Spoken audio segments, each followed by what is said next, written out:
following show contains adult content. It's not our intent to offend anyone, but we want to inform you that if you are a child under the age of 18 or get offended easily, this next show may not be for you. The content, opinions, and subject matter of these shows are solely the choice of your show hosts and their guests, and not those of the Entertainment Network or any affiliated stations. Any comments or inquiries should be directed to those show hosts. Thank you for listening.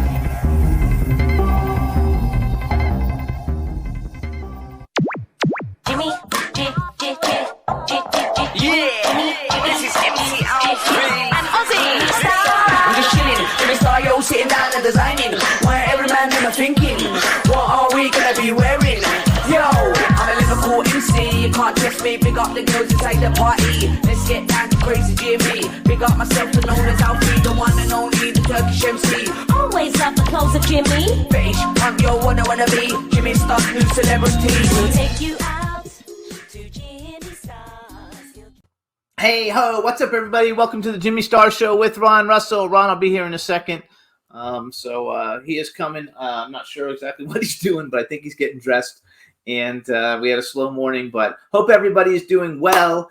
We got a great show for you guys today. Before we start talking about it, I want to thank everybody for all the wonderful birthday wishes yesterday and all the anniversary wishes, because yesterday was Ron and I's anniversary. We got married on my birthday, and now I am joined the official age of old because I turned 60 yesterday. So we want to thank everybody for all the wishes on Facebook and text messages and phone calls and everything. It was really great. And so just thank you. I really appreciate it. And it was fantastic. And I got some really cool shit that the last gift is coming today. So I'll take pictures of everything and put it up on Facebook once we get that done. We want to say hi to everybody in the chat room. Stefan Bell, it's his birthday today. So happy birthday to Stefan Daniel Bell. He's been a friend of mine for like 20 years. Great guy. So we want to wish him a happy birthday and wish him all the best. Lady Lake Music is in the chat room. B. Claudia from Germany is in the chat room. Don Hinton is in the chat room. And I think she's feeling better because she's back. And hope everybody is having a great day and all is fun. Here comes Ron. I can hear him coming down the road right now. So he's coming. And again, thanks everybody. I appreciate it. It was a lot of fun and it was fantastic. And Ron looks beautiful. Oh, screw you. We on yet? Yeah, we're on. I'm live. I Yet? told everybody you're on your way. Coming. Only because I am annoyed, pissed off, angry, and disgusted with my hair, number one, that it just didn't comb. It looks like an old broad. No, it looks fabulous. I look like an old Jew from Forest Hills. You guys I used to like do his customers. hair? My customers, I used to do their hair like this. All I need is earrings and lipstick. I'm in drag. Anyway, we need haircuts. I got to cut my hair.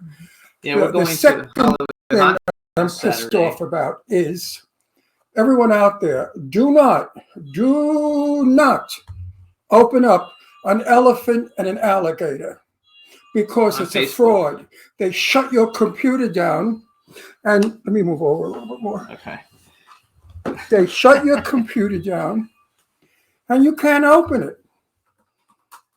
Imagine the nerve of them, because they want you to go into Microsoft and get protection. They're the ones we have They're to get viruses. protection from. I know if you guys, in case you don't know, if you click on those things on Facebook, I don't ever click on anything. So my computer was down. Now Jimmy came along and he finagled and fixed it. It came up. Now in my message box, I have this screwball who thinks he's my best friend and madly in love with me or something, whatever his name is. And he said, hello. And I wrote back, hi, I'm busy. We're going to be on the air. He didn't give a shit. He kept writing to me about some fucking crap he was selling. That's not a Facebook friend. That's a person who comes in the message box pretending to be nice. And then they say to you, have you heard about? And they give this all. What are you laughing? I'm going to smack you all over this fucking room. Today you're going to Nobody clicks on anything, though. Beware. You know you're not supposed to click shut on up. anything. I'm talking. Okay. Then this goes to what I'm saying. I feel unprotected on Facebook.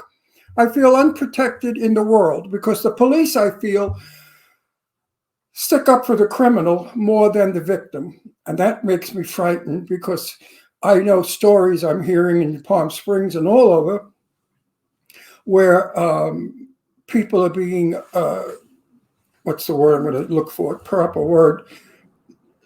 Annoyed, not really robbed yet, but followed. Or just people are afraid to go out now and do things. They're afraid to go in crowds because of the shootings. They're shooting at Donald Trump. And people are afraid if they're in a crowd, they're going to get hit. And these are Republican people.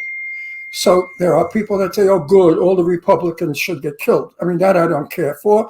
Either way, I've heard people say they want to shoot Carmela in the face. They call her the camel lady because she looks like a camel. And she laughs like a hyena. I think all of this crap is horrible. This stuff what they're saying about each other is annoying and disgusting.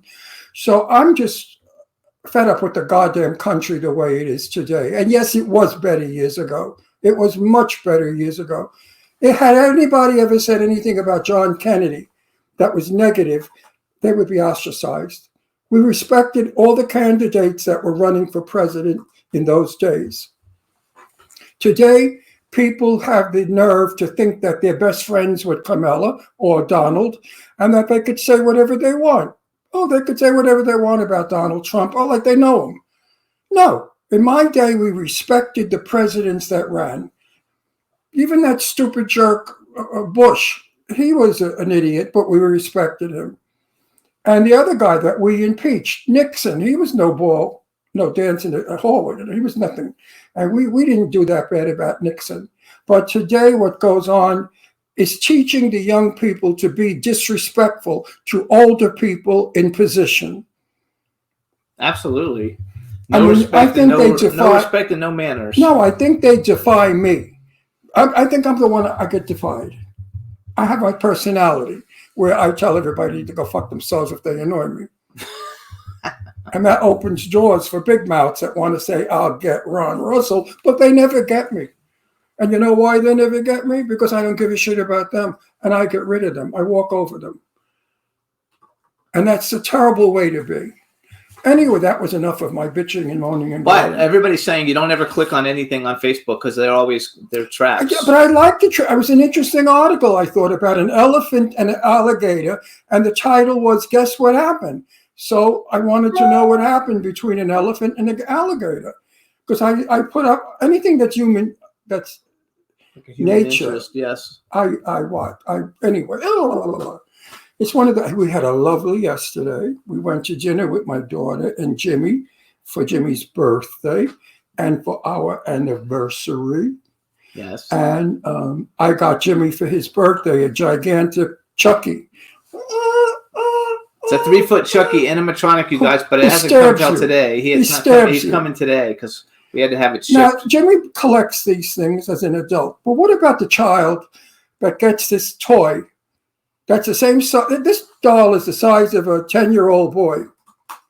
Now, the 10-year-old boy will stand in front of it, and it starts stabbing the 10-year-old boy. Isn't that nice? So the 10-year-old boy gets a knife, and he starts stabbing the doll back. The 10-year-old boy has no business watching Chucky. Violent toys in my day were not allowed. There was a big thing in the not my day. I was in my children's day. Anything that was a what would you call it when a doll stabs you? I don't know, but it's not a doll. It's an animatronic. It's a doll. No, it's a friggin' doll. No, it's not. Animatronic, my ass. That's the word they made up. It's a fucking doll. It stands there like a person and stabs you. It stabs you. What do we fabulous. teach? I can't wait. I hope it stabs you right in the neck. I also got an Art the Clown, you guys. Trick or Treat Studios Art the Clown, and I'm going to take pictures of everything once Chucky gets here. And I got a really great Darkseid with light up eyes. If you guys know, we had the guy who plays Darkseid in the Justice League on the show. So I collect Darkseid, and it was fabulous. And the Chucky is fabulous. We saw what it actually looks like at Marcel's Halloween party Saturday night, and he had one there, and it was awesome. And he said it was very Jimmy difficult turned to get. 60 years old. Mm-hmm. Actually, Jimmy turned 12 years old. Yeah. That's what he is, 12 years old. He's got a collection of stuff, of these dolls, and whatever they're called, that we have him in storage. We have a storage room, big storage room, filled with all of his, what do you call that shit? Well, I have my action figure collection and my animatronics. There's a There's I have a whole bunch of them. I have Jason. I'm going to get Art the Clown. And yes, you guys, I got him a nice one. Everybody in the chat room, yes, he makes noise. Chucky talks. It talks about killing you before he Yeah. kills you, and he moves his head and his eyes. It says, "You little fuck, I'm gonna kill you."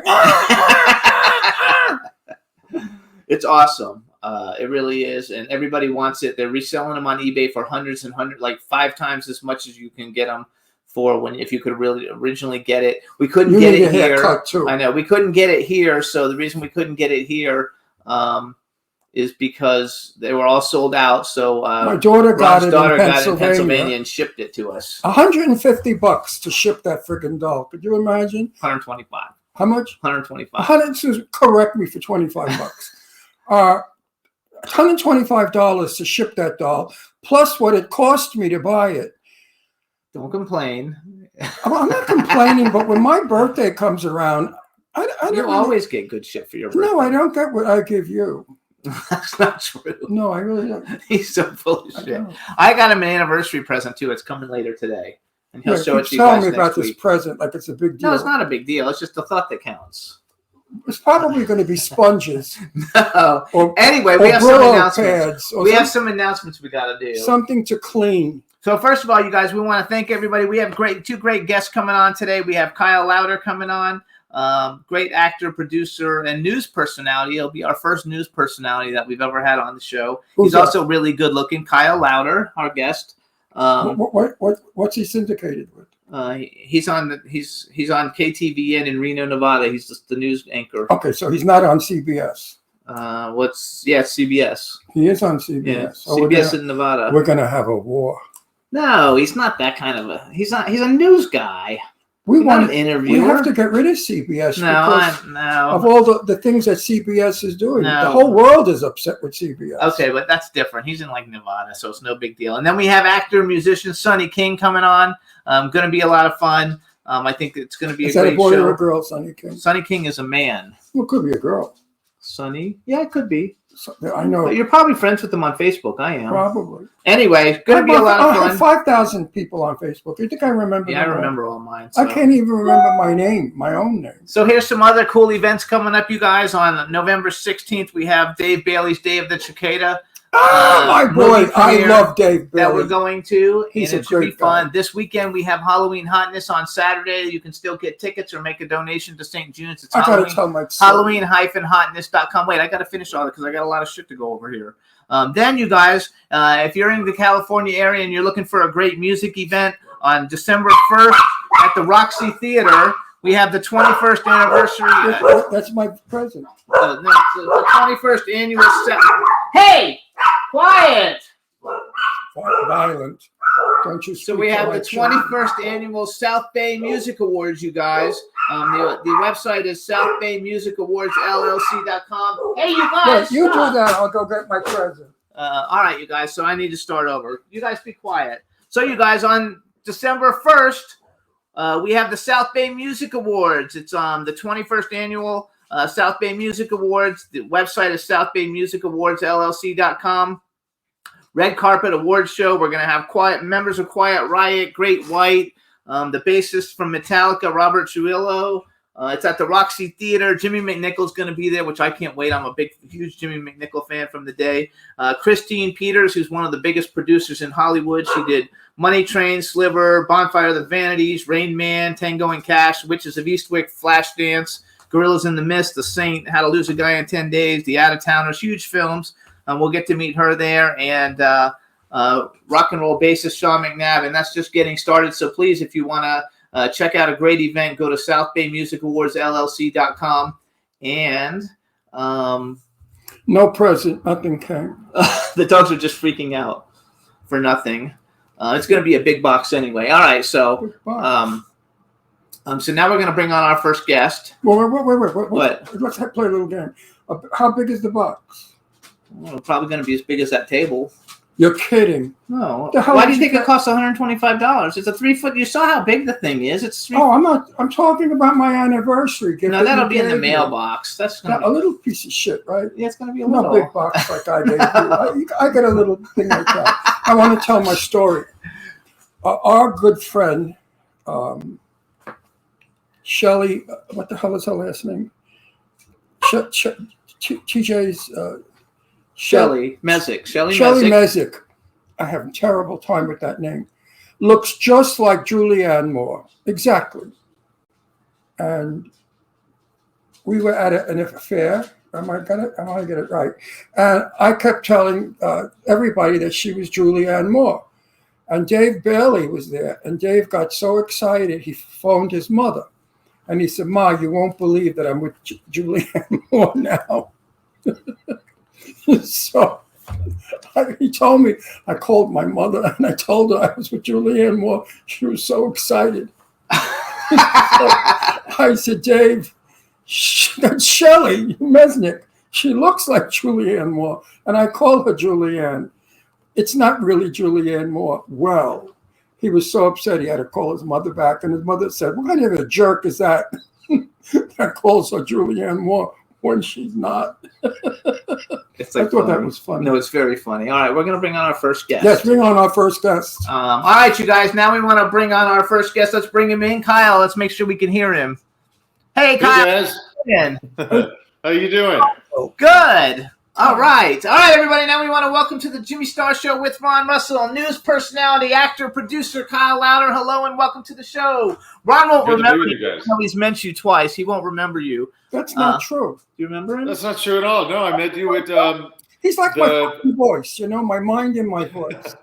I certain people. Okay, do you remember him? No. I just remembered making out with him. Yeah. I mean, do I remember you? You're going to start stuff if you go down that road. Listen, I'm 84 years old. When this son of a bitch is 84, he'd probably be like this. Anyway, before we get started, this is my cool, outrageous man about town co-host, Ron Russell. Who I'm married to him 11 years. I can't understand how. And then we have a chat room with people filling up, so please just say hi to everybody Let's in the get chat on to room. him. I want to bring on everybody to the chat room. No, say hi to everybody in the chat room. You have to say hi. Hi. Hi, everybody. Thanks for joining us. Now, first of all, are you a reporter? No, I'm an anchor. You're an anchor? Yeah, I anchor the morning news. What channel are you on? We're the CBS affiliate up here in the Reno Tahoe area. We were just. Tell our engineer to up his volume. You can't. That's it. You need to put he's coming in very low. No, he's good. Am I good? Yeah, you're fine. He's a little bit hard to hear because he's got a clogged ears. Now, I'm going to ask you a really important question. Are you married? Are you married? No. 5 years? No, not yet. No ring. He was showing you no ring on the finger. Are you straight? Yes. Yes, I am. Oh, you guys, if you want to shut up, I'm getting there. I have a daughter. My daughter looks like Michelle Pfeiffer or Grace Kelly. She was the second runner-up in the Miss America. She was Miss New York and Miss Long Island, and she's an old maid. How old is she? For a husband for her because she doesn't seem to be finding one. Actually, I think he's too young for her. How old are you? I'm 44. Well, she likes him younger. First of all, she doesn't look her age. Listen, Kyle, I'll smack you right in the face. This is important business. My daughter, I want her married soon. She's got two of them. She's straight. She's not gay or anything. She's lovely. She's a very busy girl. She's an antique dealer. So here's why. So let's go. So first of all, you guys follow. I might have sold her. No, you didn't sell it. No, because I know he's not married, but I've seen his Instagram, which shows that there is a woman sometimes around at least. And you guys can follow him on Instagram. He's at Kyle Lowder 22 on Instagram. You guys shut up. No, I would like an anchor for a son-in-law. He's not only an anchor. First of all, one thing I realized when we saw you at Sean Kanan's book signing that one time. So you guys, I'll tell you a quick story. I was nice to you when I saw you, wasn't I? No, I remember that, yeah. You don't remember me either. Shit, you too. You remember. You guys, we were at Barnes & Noble, and I was staring at him because I couldn't figure out You're a who. faggot. Because I couldn't figure out who he was. Well, he is very handsome, but I He couldn't. is handsome. I couldn't Big figure fool. out who he was, and I was like looking at him, and he looked at me, and then he like moved his seat one seat over, like trying to get away from me and everything. Because he and I was like, figured. and This then I old, figured this it old out. faggot is after And then me. I figured it out, and I went and introduced myself. I say, "Hey, I'm sorry, we met you at your Amityville Harvest or whatever movie premiere, and he was the star of the movie." That's And right. and I I so I'm not remember like that. I'm not a weird stalker, and then I Or an old reminded tree him that looking for a cute young and, guy. and I reminded him that on Instagram when I asked him to come on the show because he's done so much stuff. And I didn't know that I knew you had been on soap operas, but I didn't know you were like a huge soapy. You're like a huge soapy. You have 781 episodes of Days of Our Lives and 415 episodes of The Bold and the View. That's not like a little casual, hey. So how did you go from being like a huge soap opera star to an anchor, and why did you move to Nevada? The short answer is my daughter. Okay, that's great. Yeah. So I'll try to make a long story short. So back during the pandemic, when the whole world shut down, but LA in particular felt like the walls were closing in. It just was not a great place. LA's done Yeah. it. So my ex-wife, who is still a dear friend of mine, and her fiance at the time, Sean Christian, who was also an actor, they bought a house up in Lake Tahoe, beautiful house, like on the lake. And my daughter, or Ari's and my daughter, and myself over the course of the next 3 years, so like 2020, 21, 22, 23, going up to Lake Tahoe and visiting, and she just fell in love with that area. And January 2023, we just got back to LA from spending the holidays up at the lake. And she came to Mom and me and said, what would it look like if I moved up to Lake Tahoe full time? And, we didn't want to shut her down, but we're kind of like, well, let's at least look into it. Because she was 13 at the time. So you have to look at schools. What's the school district like? Is this even possible? What would it be like for a kid to grow up, in kind of a smaller town? Going from LA to Lake Tahoe is quite the transition. Yes. But she was determined for that. So the point is, for me, she was going to, everything checked out. The schools are great. And fast forward, the punchline is she's thriving up here, which is awesome. But rewind, if she was going to go, I was going to go. I didn't want, she's a freshman in high school. I didn't want to spend the next 4 years of her high school, just flying in or driving up and visiting. I wanted to be as close to her as possible. Yeah, exactly. So for me, I was on Days of Our Lives at the time and, doing some other, I was working in Los Angeles as an actor. And I knew I was going to leave with or without a job. But I knew, obviously, I'm not ready to retire. So I guess by deductive reasoning, I'm like, all right, what's the closest city to Lake Tahoe? Because there's no television production or like film production in Lake Tahoe. And so I'm like, all right, Sacramento, that's about a 2-hour drive away. But okay, Reno is about 45 minutes, a little bit less than an hour at the most. And I just cold emailed all the television networks, all the affiliates, NBC, ABC, CBS, Fox. And I had my resume and a cover letter just kind of explaining my situation about kind of what I just told you. And I said, look, but it's not scripted. It's all broadcast news. And I told them in my cover letter, I said, look, I have no broadcast news anchor reporter experience whatsoever, but I've spent 24 years in television, telling stories through the medium of television, albeit scripted. If you're willing, I started on Days of Our Lives when I was 19. I grew up on a TV set. I'm very comfortable in front of the camera. And I said, if you're willing to teach broadcast journalism, I'm willing to learn. So they got back to me. Everybody, because everybody knows who you are, like all people. So it's kind of like having a celebrity as an anchor at the TV station.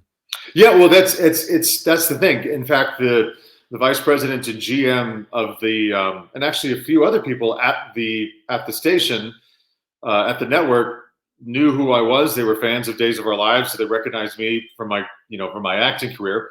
So they said, look, at the very least, let's bring him in and kind of like they do in film and television, let's do some screen tests. And serendipitously, this was a total coincidence. Both ABC and CBS were trying to fill open anchor positions on the morning show. It was like a serendipitous thing. So I drove up to Reno and I did some screen testing with the morning anchors at ABC and CBS, and I got an offer from both, and the rest is history. So that's what brought me up here. No, that's cool. That's great for your daughter and for you. No, I have 2 daughters, and I was a single dad. In other words, my wife took a powder, so I had to raise my 2 kids. We lived in Beverly Hills. Okay. I started to see my daughters not becoming the daughters I wanted growing up. They wanted expensive shoes. They were thinking like all the rest of the kids. Then I heard about drugs were coming in the picture. I said, okay. Yeah. We sold the house and we moved to Garden City, Long Island, where I'm from New York. Garden City is a very, very old-fashioned thinking town. I'm from Westchester. I'm familiar with it. He's from Westchester. I'm from Westchester, New York. So I'm familiar with Garden City. Those towns, the kids are a little stupid. They're not as hip as in LA. All right?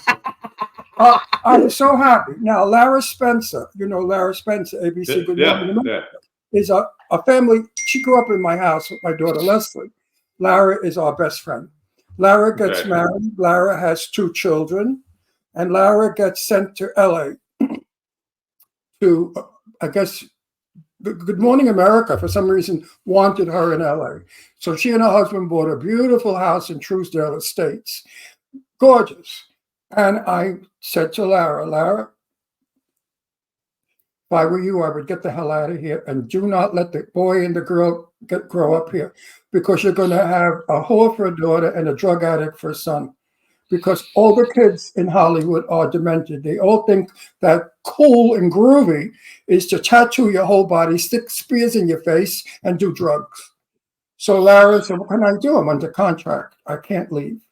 So I said, well, be very strict. I think she only had 1 at the time. The boy, her son, what's his name? Whatever his name is.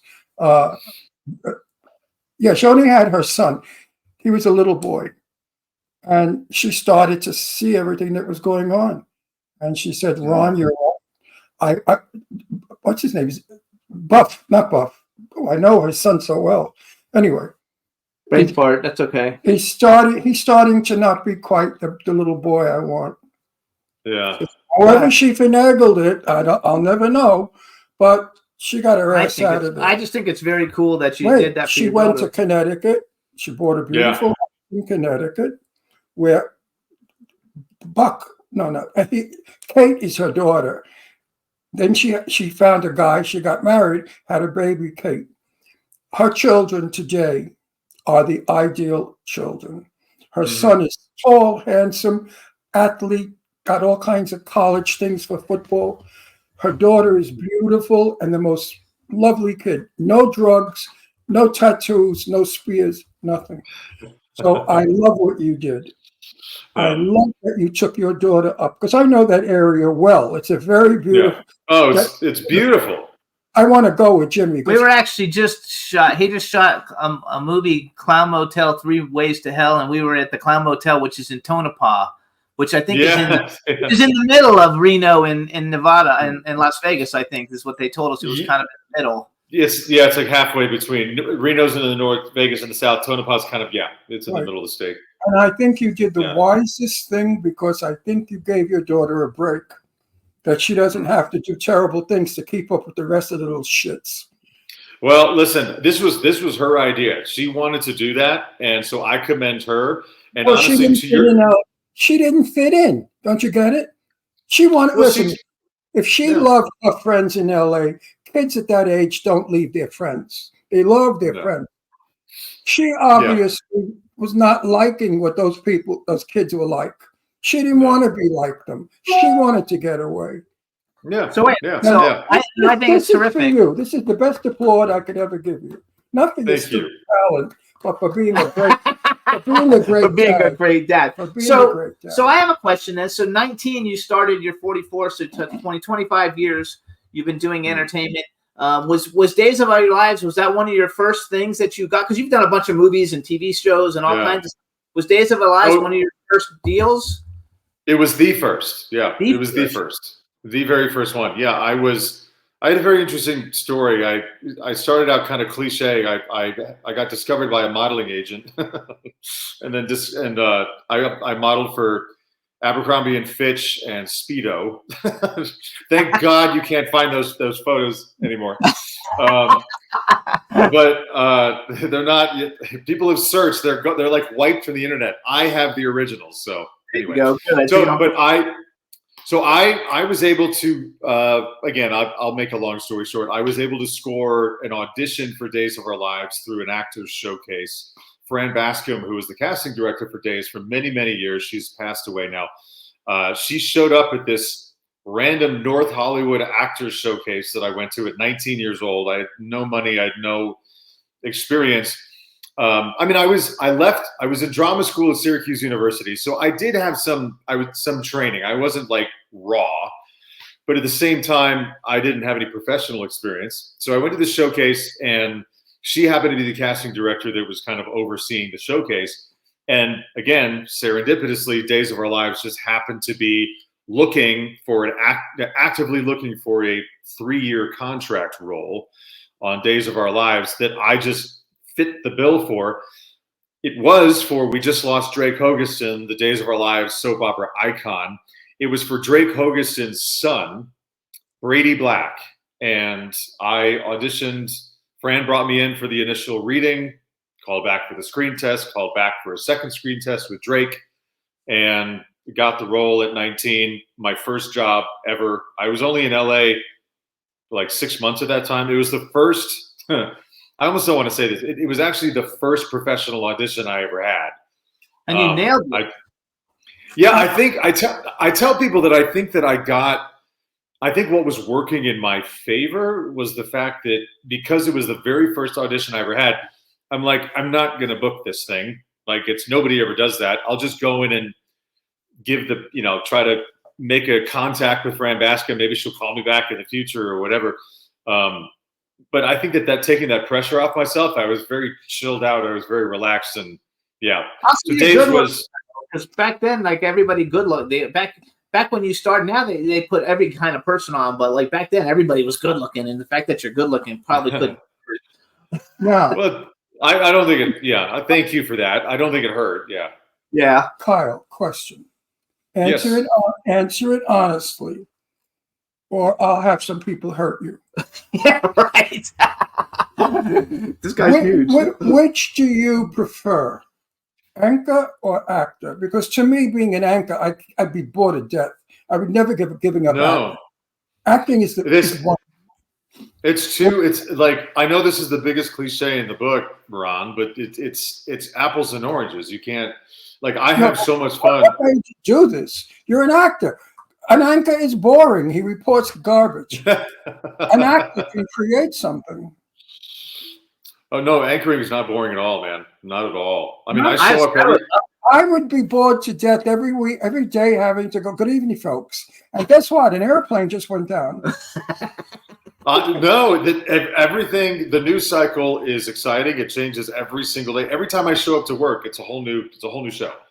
I know. It's like, I cannot imagine with your acting career to have given it up to be an actor. He didn't give it up though, because he still acts. You still act? Oh yeah, he still acts. Right? You still act. He's still making movies? No, I'm not making movies. I'm under a pretty firm contract with the network up here. But Days of Our Lives, I did do a few episodes for Days of Our Lives just a few months ago. Oh, wait a minute. Those contracts stink. Lara's contract said Lara was with ABC forever. And then she was on the show where people brought their free market flip. No. The people brought this shit to be sold, like the antique stuff that was Antique Roadshow. Okay. Yeah. So she had to give a portion of her salary to ABC in order to do that. Oh, not easy. These contracts are not good. And also, she'll probably kill me if she ever. Yeah, I wouldn't tell her. You don't go telling secrets of people. Well, it's not a secret. She told me. If you tell me, you know it's not a secret. Your contracts are pretty strict. Anyway. Wait a minute. It's important. and they hold the anchors. Oh, they back. do hold him too. They're going to hold you to it because I Sean mean, Kanan can't do no. things unless he gets it approved. Everybody Yeah. has that problem. Yeah, look at Sean. He went back and he's hitting. That's how I figured you were a soapy that You know, day. we love Sean and Michelle. They're our closest friends. You know that, of course. Oh yeah, no, Sean's awesome. I've known Sean for 20 love 20 Sean. years. So here, what I did. First of all, we have Dawn Hinton is in the chat room. She says she named her daughter after Carly on Days of Our Lives. Just say hi, Dawn. Hi, Dawn. So I made a little list of all the people that have been on Days of Our Lives that we've had on our show over the years because we're 7th. This is our 17th year on air as a podcast. And 17. I've never gotten paid Yes. once. Yeah, Never this is our once. 17th year, and we're averaging our last 2 weeks ago. Our show got 13 million plays. And I say to Jimmy, "How come you don't pay me?" You know what he said to me? "Oh, we're married." So here's some of the people though that and some of them might have been on when you were on, but I know since the show runs, such a long thing. But we had Charles Shaughnessy, Charles Shaughnessy, Kristen Nice Chappelle, Wesley Ewer, Kevin Spiritus, Jack Coleman, Barbara Crampton, Paul Logan, Mike Manning, Katie McLean, Ian Buchanan, Jim Beaver, Lyndon Ashby, Morgan Fairchild, and Gina LaPiana. And then, all nice. when you go to The Bold and the Beautiful, which is like the only that's still going, and it's very popular still. You're on 415 episodes on there. Actually, I'm pretty good friends with Jacob Young, but Sean Kanan, Bobby Eakes, Ron Moss, Ian Buchanan, Barbara Crampton, Antonio Sabato Jr., Robert Craighead, Constantine Maroulis, Crystal Chappelle, Tristan Rogers, and Sean Whalen. So basically, that's a lot of people for us to have on those shows. When I auditioned for The Old and the Horny, they were considering me. Yeah. And you also did the Days of Our Lives 35th anniversary TV movie. Yeah. So you're a big soapy. So You wait a minute. Excuse me, I'm negotiating. He should be in our movie. well, if it fits into a script With movie. with the one that you're producing about the soap The stars. soap stars. That could He'd be actually perfect for. He'd be perfect to be. I'm actually putting together a movie. I don't know if it would fit in. And we because have the money. You don't get time off, really, right, to do stuff? Oh yeah, I do. Are you allowed to make a movie? Does your contract allow you? Huh? Yeah. Yeah. Okay. I'll have to Because talk about that. he's putting in all the soap I'm operas putting a lot of soap opera from stars years ago. in a movie called Saving Sean- Paradise, and Sean it's is in it. It's about a soap opera. It's about a soap opera star, about a soap opera Oh. and a family and stuff. And anyway, It's a good I script. just got It's a good funded, so movie. I'm working on it. So Wow. talk to Sean Kanan about it. Now Sean doesn't know about it yet. You're like telling Sean me. doesn't know. No, I got the money without having a cast. But we have but we're going Wait after. a minute. What if Sean's not available? Then I'm gonna get somebody else. Like, what do you want? Well, I'm not going to be in that movie. Yeah, you are. Not if Sean's not in Yes, it. you are. No. Don't be stupid. Anyway, it's a very cool movie. It's about a soap opera star. It's called Saving Paradise. About a soap opera star who inherits an old rundown. I'm the old rundown. Inherits an old rundown beach resort that's in financial difficulty. It's like a Hallmark movie, and he gets all his soap opera buddies to come in, and we do like an auction, to like sell them a date with them to raise money to do it. And so we're bringing in people, men and women who were famous like in the 80s and the 90s, a lot of them. Yeah, and I may be playing opposite Joan Collins. If Joan Collins, you gotta quit saying these things. These are not public things. I could say what the fuck ever I want. You tell me. You asked me though. You asked me why I never tell him anything. It's because he fucking sells it, and we're not allowed to talk about that shit yet. I didn't say I was screwing Joan Collins.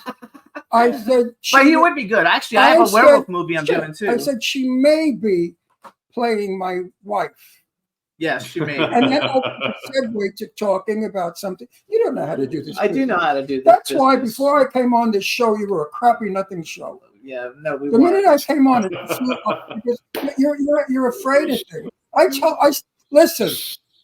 People love us out there, all 5 million of you, because we're honest. We don't play little faggot games.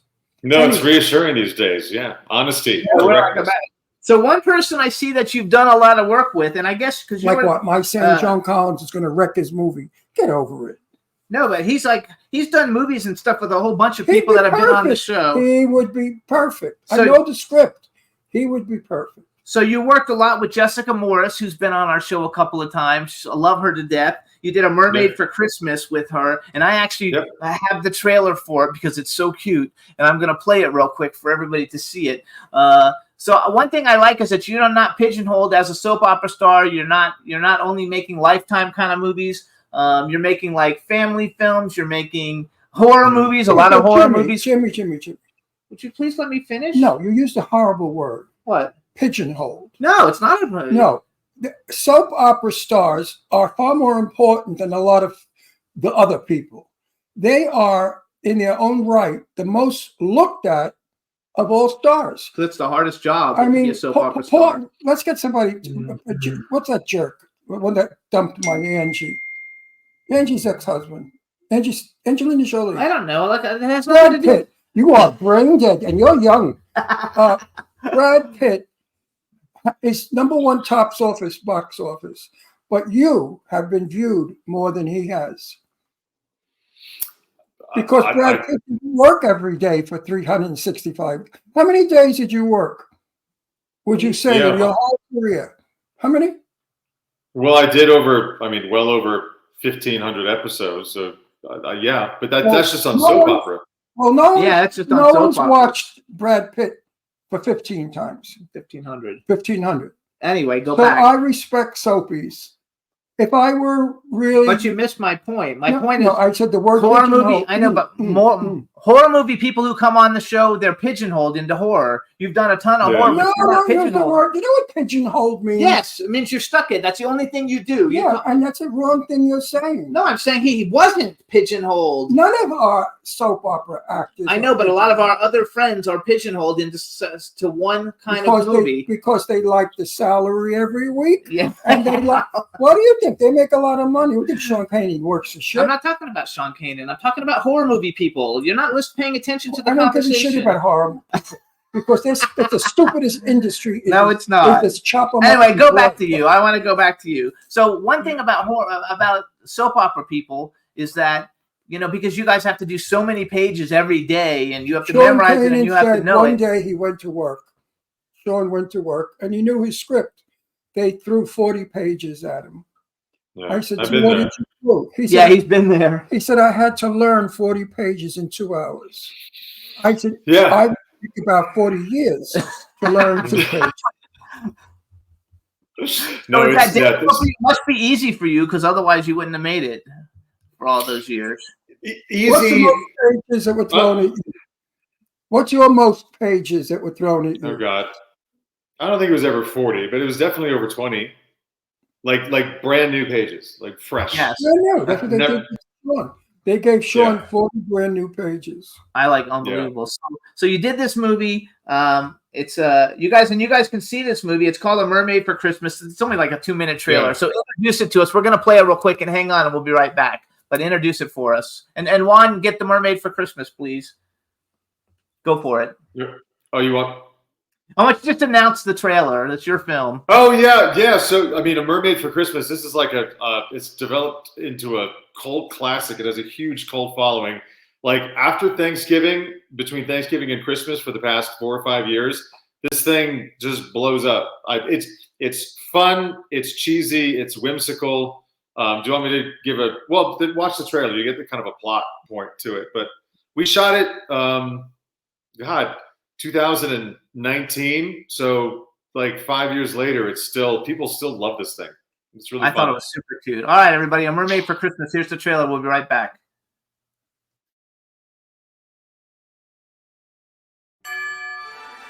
Merry Christmas, everyone! Would everyone please stop saying that word? Christmas Eve is not a word! Hey, honey, how's it going over there? If you aren't too busy, would you mind explaining to me why your brother is putting a mermaid in my swimming pool? Mom, I promise I will explain everything. Travis, I think something's wrong with her. She told me she's a mermaid. She's not going to give you any trouble. She's actually pretty nice. Do you honestly believe that you're half fish? Was that so hard to believe?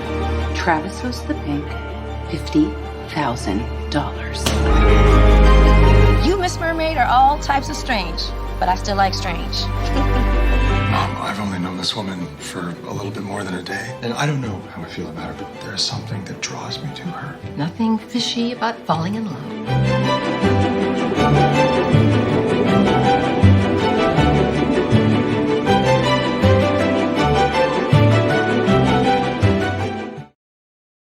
Hey, I love it. I think it's so cute. I can see why everybody likes it. It looks like a feel-good movie. Yeah, that's what it is. It's not a very complicated movie. It's a feel-good movie. It's cheesy. It's whimsical. We need more feel-good movies. Yeah, and I think that's why everybody really gets, every year people, like the same people watch it, and new people are introduced to the movie. Of course, they're starving for film. It's really, again, it was so fun to shoot, and I just love the fact that 5 years later, people still freaking love this thing. It's still on Amazon. So now, where do you think we have gone in film? Everybody is in gray clothing. The sets are all gray. The story is always morbid with blood, killing, adultery, homosexuality, lesbians. Do the children of today and people need to learn this? Do they need to know all of this shit?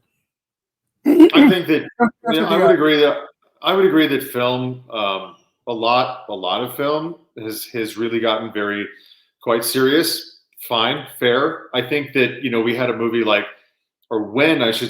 we have a movie like Deadpool and Wolverine that just came out. There's a reason why that thing made literally over $1 billion worldwide, because I think people they want to go to the movie theater to be entertained, to feel good, as we've been saying. And I think the number one movie today, it opened and it made $18 million. That's what I mean. It cost $5 million to make. I don't think, and who am I to say this, but in my humble opinion, I think that the majority of the movies that are being made and released into theaters these days are not movie theater type popcorn movies, which is why movie tickets are down. There's a reason why when Top Gun Maverick came out like a few summers ago, that thing blew up, because listen, I love superhero movies. They have their place, but I think that if you want to get people to the movie theater out of their house, out of their home theaters nowadays, which are cheaper and cheaper to build these days, then you need a movie theater type, experience. And I think, to your point, Ron, a lot of the movies that are coming out are very emo. They're very plot, like Joker 2 bombed. What we need is to laugh. I can go to a party of 50 people in a room. They're quietly speaking. They're talking boring shit. I'm not interested. So I start I put it on. I become Ron Russell, the crazy guy. They start laughing. The entire room that was over there is now here with me. Laughter attracts people. Yeah. If you make people laugh, they will follow you.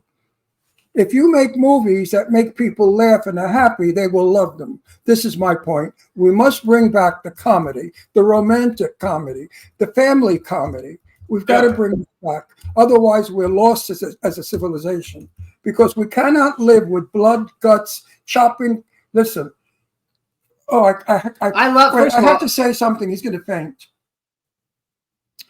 Very dear friends of mine, one of our best friends, does a movie, but he never tells you about the movie. We went to the red carpet event, and they got a man in a dungeon. They tied him to a bed on his back, and they proceeded to cut his penis off. And we saw them cutting the penis. Ron almost had a heart attack. I said to my friend, I said, "What the fuck are you doing?" He said, it makes money. So I said to him, and this is a true story, I said to him, "So what is it next? You're going to get a woman, put firecrackers up her cunt, and then blow her pussy off?" And you know what he said to me? Maybe. It's been done. It's been done in a movie. And I thought to myself, dear Lord, what the hell is going on here? All right, hold on. I want to change this. I want to go back to Wolverine. No, the audience loves Deadpool. I didn't go to Deadpool and Wolverine. I haven't seen it yet. I'm pretty good friends with Tyler Mane and Sabretooth. I love Sabretooth. He has a cameo in it at least. So let's go to you because you're a big burly guy. You like superhero movies. If you were going to be a superhero, who would you want to be? Like, what superhero is one that you like so much that you'd be like, oh my God, I'd love to tackle that and be that superhero? Thor. Oh, really? That's awesome. Yeah. No, it's a toss-up between Captain America and Thor. Okay, I'd probably pick Captain America, but you could be Thor. And I don't have to pick anybody because I am Flash Gordon. He likes Flash Gordon. Oh, no, I am Flash Gordon. Which makes it Flash Gordon, that's a classic. Absolute classic. Yeah, you know what? I think you swayed me. I think I might go Captain America. I think you're right. Yeah, I like that Captain America better. Any of those good characters. He likes the Buster Crab Captain America because that's what he watched when he was young. Flash Gordon. I grew up.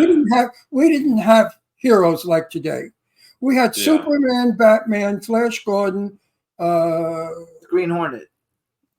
Green Hornet was weak. More of a radio show actually. We listened to. So I actually collect action figures, and I got him a Buster Crab Flash Gordon. Yeah. Oh, I love it. Oh my God, that's great. But for me, with the real ray gun and the Strata sled that they flew around in. Wonderful. Oh my God, that's wonderful. So I got him that, and then I have all the Sam Jones Flash because we had Sam Jones on our show last year. He was great. He told us the greatest story. He's my Flash Gordon, that's my generation. Yeah. I was thrilled to pieces to meet him because I'm such a fan of Flash Gordon. So when I met him, I just flipped over. For some reason, too, though, I've always liked Daredevil. I don't know why. I don't really like any of the movies, but I like the comics. And I collect Daredevil action figures and Batman action figures. We had Antonio Sabato Jr. on, and he collects all Batman. And what I like about all the Flash Gordon movies and TV things that we've seen, in the Flash Gordon film, you'll never see blood and guts. You'll never see blood and guts. No. They shoot them with the ray gun and they disappear. So that's what I like. When kids see that, when kids watch those films, they actually like it though. They like it. So in the chat room, they think you could do either one. They think you could be Thor or Captain America. So that works. And maybe that opportunity will come. Maybe somebody from Marvel will hear this and they'll be like, "Oh my gosh, we have to go to Kyle Lowder and oh my God, yeah." Because they don't want to. The guy doesn't want to be Captain America anymore. No, but you know what I read? Chris Evans. Listen, wait, nobody's talking. Nobody talk. You could apply. You should go try out for it. They are making the new Flash Gordon. Yeah, we read that they're making. They're looking for an Emperor Ming, and they're looking for Flash Gordon. Really? Go try out. Get your agent to figure out who's doing it. You could be Flash Gordon. Oh my God, I love it. So do you like doing movies better or soap operas better? And is soap operas really a lot harder just because of all the script challenges? I think soap opera was a lot more. It kept me busier. It was more of a regular thing, which I think any actor would agree is always a good thing in the entertainment industry. I think the reason why I love film so much is you guys know this, you really get a chance to create a scene. Soap opera is, soap opera, and it's to no fault. This is the way they've always done it. It's the way they have to do it because they shoot 5 episodes a week. There's no reruns. It's year round. They just don't have a lot of time on set. So, the sets are pre-lit. The blocking is, you have very minimal. You have 3, sometimes 4 cameras. And, if you shoot the scene and everybody hits their mark and nobody messes up their lines and it's a good scene, they take it and they move on. Whereas in film, as you guys know, again, it's like one camera. They light you specifically, for the scene. So you look great. And you really have a chance. You can do as many takes as you want. Like I think David Fincher's infamous for doing 100 takes, for one line, something like that. And I think that's the extreme. But as an actor, you really feel like you're just getting down to the absolute core and the essence of what you want to get across in a scene. And I think any creative likes that extended and that deeper creative process. Soap opera is just it's very fast. But again, I like the fast pace of it. I like the fact that it was very, very steady work.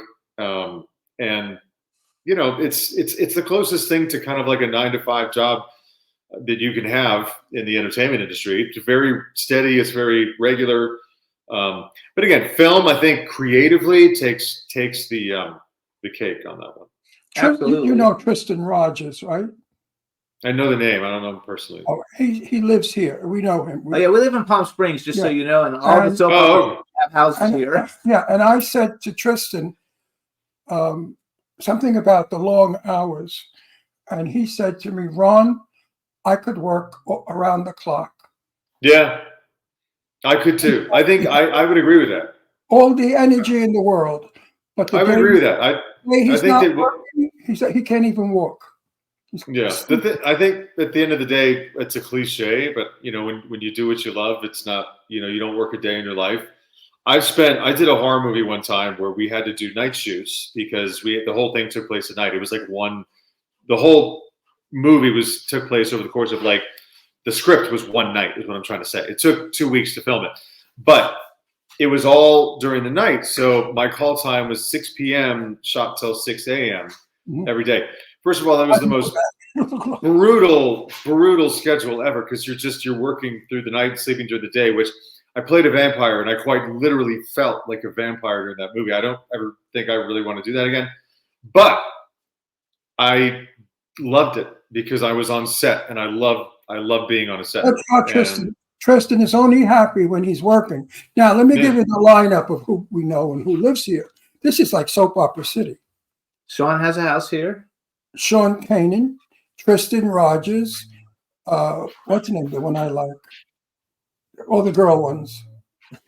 Oh, geez. Bobby Eakes doesn't live here anymore. She moved. Not Bobby Eakes, the other one. You have the one that we went to her house all the time. What the fuck is her name? Oh, you shouldn't bring up conversations if you don't know who you're going to say. Well, I'm old. I'm trying to make a show, and it's very difficult. Now you know why I have an earpiece when I work. I get fed lines. I don't remember. Who's the one? Judith Chapman lives here. Judith Chapman lives here. Michael Damian doesn't live here, but we know him really well. And what's the other girl who I love a lot? Oh, I love her. The airline stewardess. Oh, she doesn't live in Palm Springs. Yes, she does. She lives in L.A. She has a house here. Oh, I didn't know that. You would know her. Young and the Restless. Kate Linder. Kate. Oh, wait, she's an airline stewardess? Yeah. Flight attendant? She's a sweetheart. We love her. Oh, she's been a flight attendant her entire career. When she's not working on Young and the Restless, she's like their celebrity flight attendant. She's been doing it for years. Well, you would know. I never knew that. She was at Sean's book signing that we were there. She knows her, but he didn't know she was a flight attendant. Oh yeah, she was. I know Kate. I had no idea she was a flight attendant though, which is cool. And what about the other one, the one I like that's in the series that plays the wicked bitch that tells Sean he's too old? She doesn't live here. She lives in L.A. She doesn't have a house here? No. Oh. What was her name anyway? Oh my gosh, I can't. Anyway, we have I think every soap opera star is here in Palm Springs. It's a nice place to live. Yes. No, it's not. It's too hot. It's very hot, but he's in Reno. It's hot in Reno, so right. Not Palm Springs though. It's too gay and too hot. And we're gay. It's too gay. No, it's much too gay. I'm going to tell you who he's the person that he can't think of. I love her. She's a wonderful. Carolyn Hennessy. Oh, what an actress! We both go. Oh yeah. All right, so you know who she is, right? I'm sure he knows. Yeah. Yeah. She was there too the night that we saw him. So here's a question I like to ask everybody. First of all, you have another movie and I haven't seen it. Tell me if it's any good. I want to see it. I love the cast. It's called The Ravine with Eric Danes, Terry Polo, Leslie Ogles, Peter Fasinelli, and Bill Kelly. Is that a good movie? I think it's a very, very good movie. Like just the cast alone. The cast is phenomenal. Yeah, it's a very, very intense movie. I will say it's like going back to what we were saying before. It's very heavy, It's not. But I will say, and I do mean this. It has that, for lack of a better word, that redemptive feeling at the end. Though it's a very all's well that ends well. But here's the fascinating thing about that film, though. It is based on a true story, and it's actually pretty accurate to the real story, and it's about a husband who kills his family, his wife and his kids, and it's a it's a deep dive into the exploration and the psyche of both somebody who would do something like that and then the people that are affected by it, like his family and friends and things like that. I play the brother. I play Peter Fasinelli's brother in that movie. And I have scenes with him and Ron Dane and Terry Polo. And the acting is great. The writing is great. The movie visually is great. And it's really deep, but it does have a very redemptive quality at the end. I do recommend it. Who produced it? Who did it? I don't know who did it. Who produced it? It's Keone Waxman directed it. He's very famous for back in the day. Got to start doing Steven Seagal movies. I love Steven Seagal movies. They were my favorite when I was young. No, you guys, Ravine. I'm gonna actually watch it. Why is Joe Kelly in that? Joe Kelly's not in it. I thought I heard Joe Kelly. No, Joe Kelly. No, Joe Kelly's not in that. No, Bill Kelly, which has somebody. He's a Facebook friend and Instagram friend that I know. No, but it's an A-list cast. It's a really good cast, so I thought it might be really good. So here's something I like to ask everybody: bucket list. Worked with a lot of cool people. Bucket list, male and female actor, living or dead. Living or dead that you would have liked to have worked with, and then the second half of the question is if you could have been in any movie ever been made. Wait, do it slower. He's not getting confused. No, they have to have time to think. If you could be in any movie that's ever been made in history, what movie would you have liked to have been in? And that way, it's a 2. Yeah, these questions are so tough because being a fan of film and classic film going back to the 30s and 40s. I'll answer the first question. The second question first. Hands down, I want to be in Casablanca. I want to be on the Warner Brothers lot on those sound stages shooting that. That is my favorite classic. I would say even just favorite film of all time. That one and To Catch a Thief. Who would I act with? Oh God.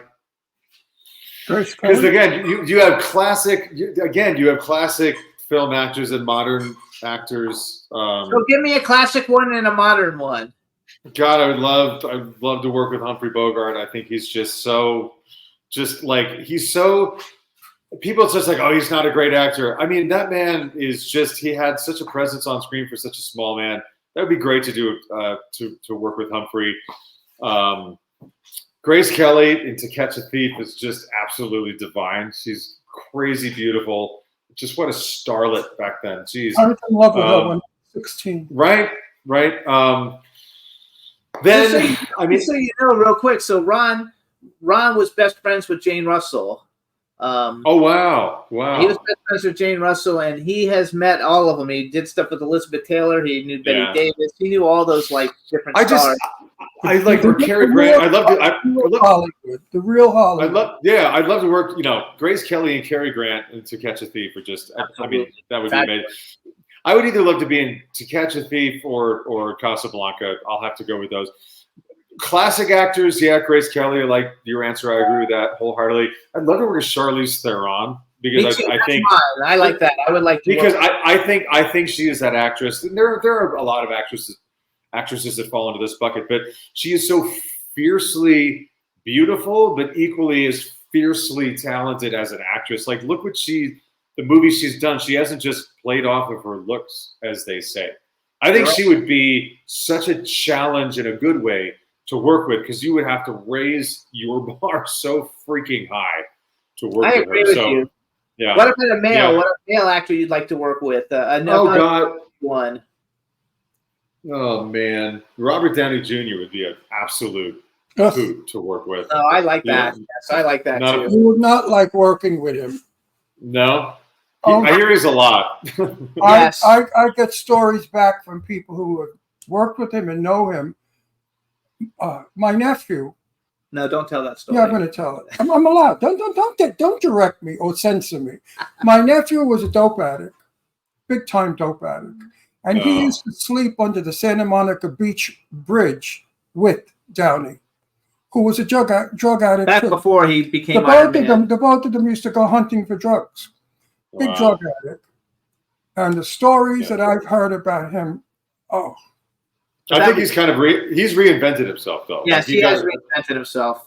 Yes, Yeah. that was a long time into a ago. nasty son of a bitch. But they who's do say he's arrogant not that nice. and thinks he knows it all. They do say he that. thinks he's the superior person. No, I like He's nothing it. but a bit actor. He's still a bit actor as far as I'm concerned.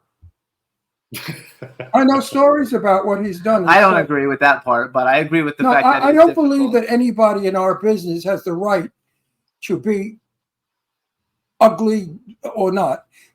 The beautiful part of old Hollywood was, no matter what, if you were a bitch or a killer man, you never let the audience know.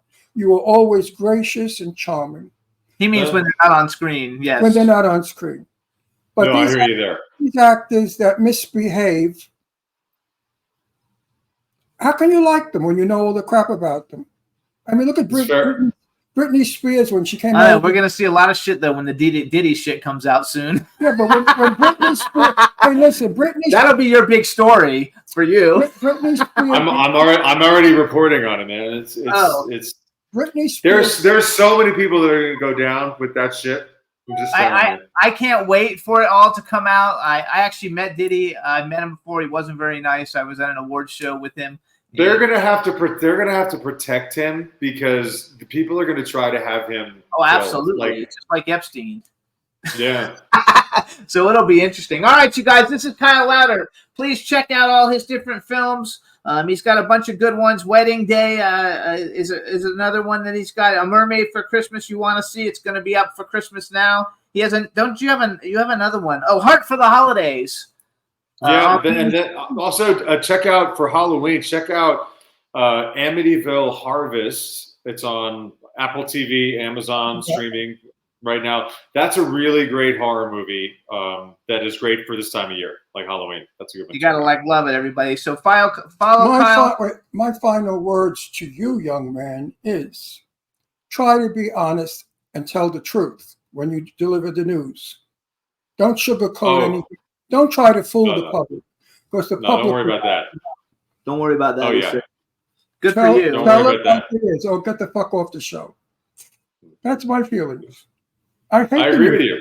So much of the news today is a lie. Yeah, he can't stand the news. Is covering. I'm not part of that, Cole. Don't worry about that. Good for you.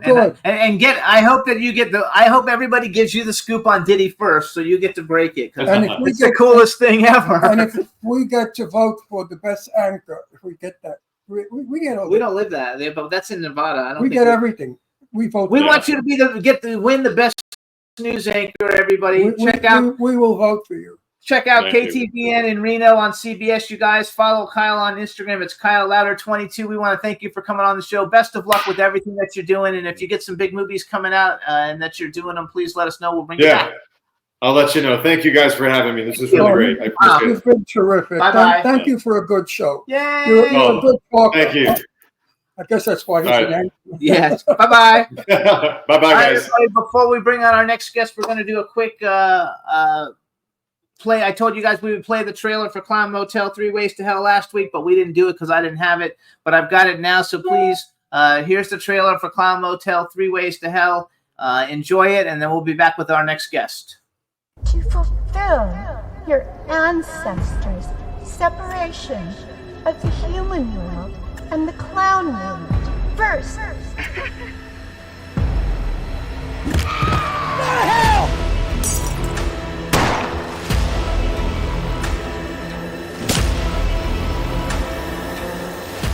You came to steal our gold, so I'm going to steal your soul.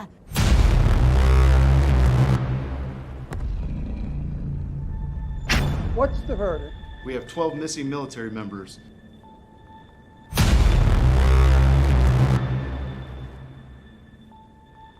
Rivers, you can do it. General, are you saying one last rescue mission? We have one shot at this. Let's make it count. We go from Silent Hill to killer clowns from outer space. Welcome to the Clown Motel.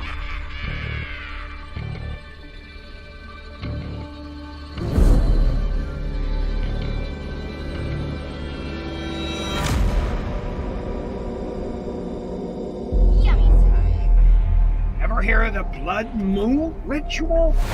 The transformation was a success. Now go get me those sacrifices.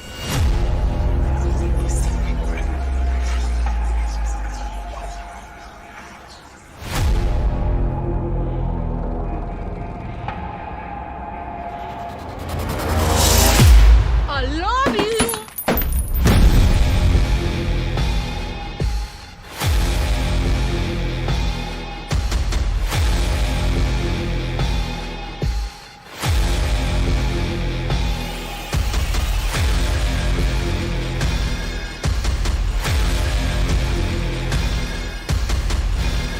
You see, the queen was chosen.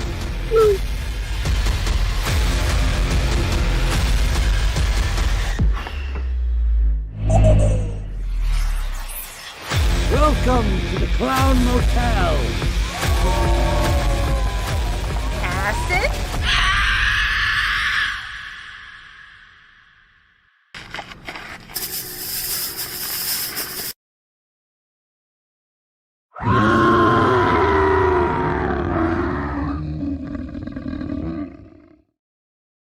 Hey everybody, so that's Clown Motel, 3 Ways to Hell.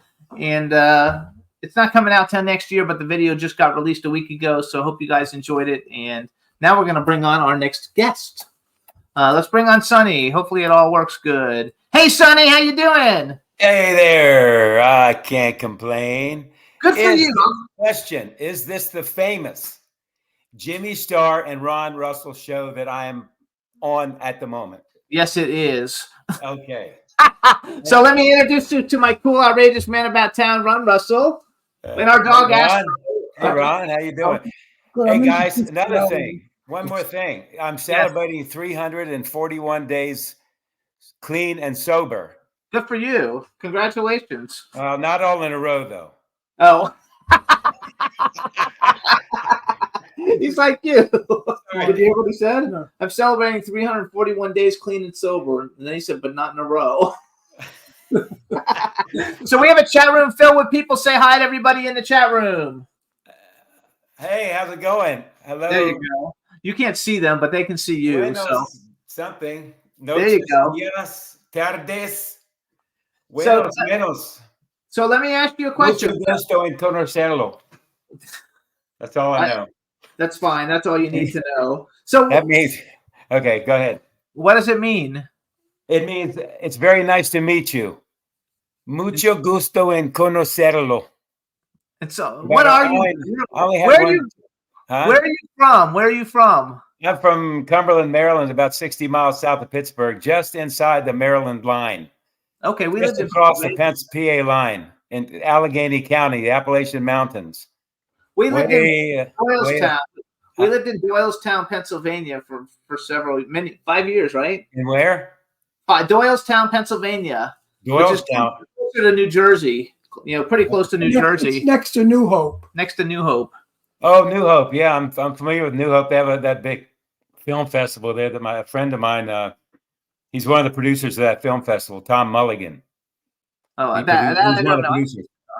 Yeah, I mean, I was in PA a lot. I went to see when I was a kid. My cousin used to take me to see the Steelers and the Pirates play. There you go. Way back when they still had Terry Bradshaw and Roberto Clemente on the Pirates, and way back. So because we were only an hour south of Pittsburgh, so he knew Terry Bradshaw. His wife was the ice skater. My daughter Leslie was taking ice skating lessons on Long Island with Bobby Denard, and one of the women there was his wife. The hell was her name? Anyway, it doesn't matter. Starbuck was her name. Something Starbuck. So anyway. Hey, let me ask you a question. Is this better with his light off or no? Turn it back on and let me tell you. No, it's better with the light on.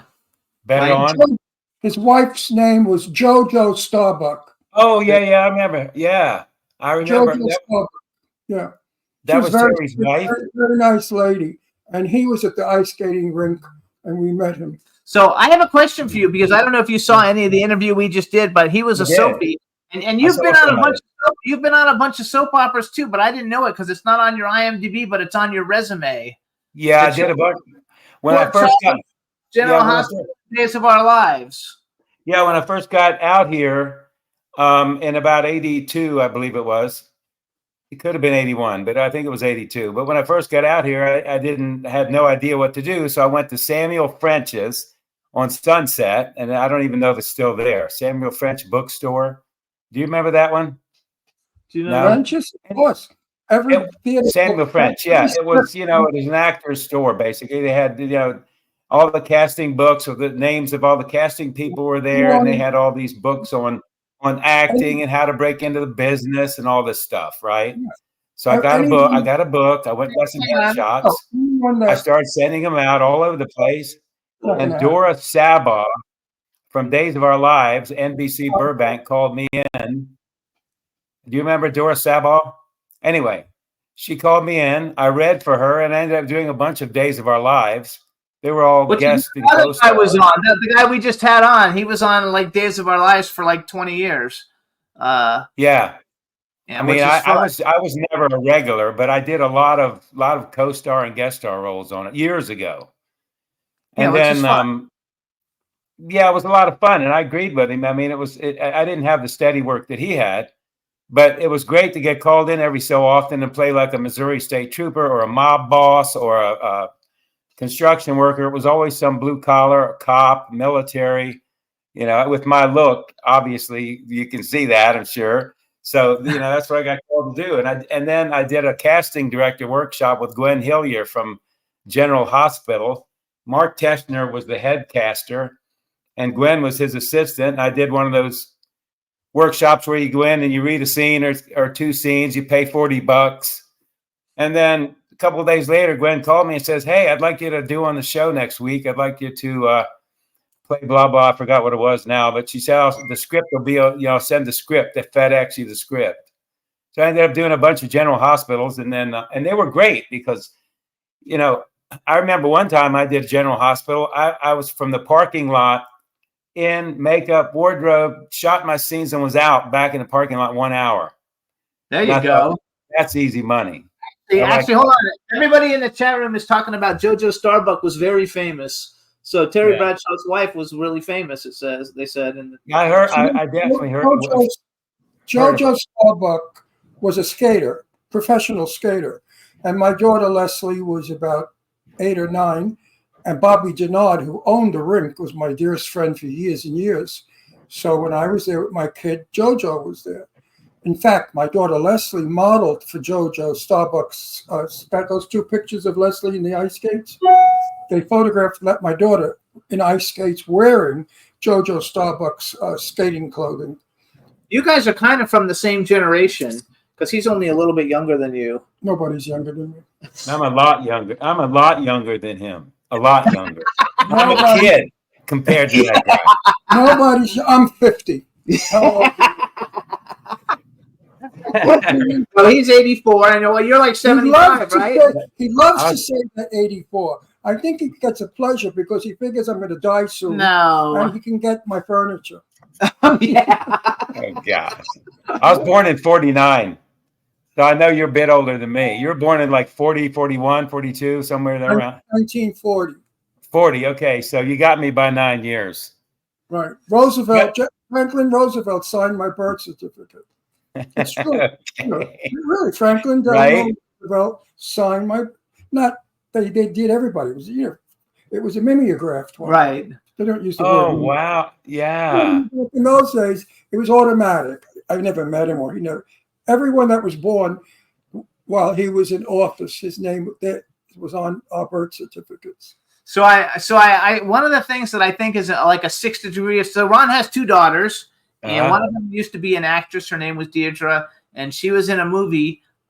She's still an actress. She's just not working. She's not really working as an actress now. But she had a big role, even though it got cut out, in Elizabethtown. And you were also in Elizabethtown, which means you guys were both in the same place at the same time. And you know why my daughter's scene got cut out? Because she didn't listen to her father. I said, Deirdre, what are you going to wear on your scene. She said, I have a wonderful burnt orange jacket. I said, don't wear it. She said, why? I said, because the star's not going to allow it. Because you're going to show and she's not. You're tall, you're a redhead, you're young. You're playing opposite a woman who's older. No, it was Kristen Dunst. They're about the same age. No, Kirsten Dunst, yeah. That wasn't the scene Deirdre was in. Oh, okay. Deirdre, I mean, wouldn't Wardrobe and Cameron Crowe have something to say about what she was wearing and say yay or nay? You know what I mean? No. And no, I saw an out. I don't know how the hell I got to see an outtake, but I did. And all you saw was Deirdre's red hair, green eyes, and that orange top. And she kissed him, right? She kissed Orlando Bloom on the cheek or something. No, that's another movie. No, it's not. What movie? No, We're talking about Elizabethtown with Orlando Bloom. No, Orlando Bloom was not in that movie. Yes, he is. He's the star. He's the lead.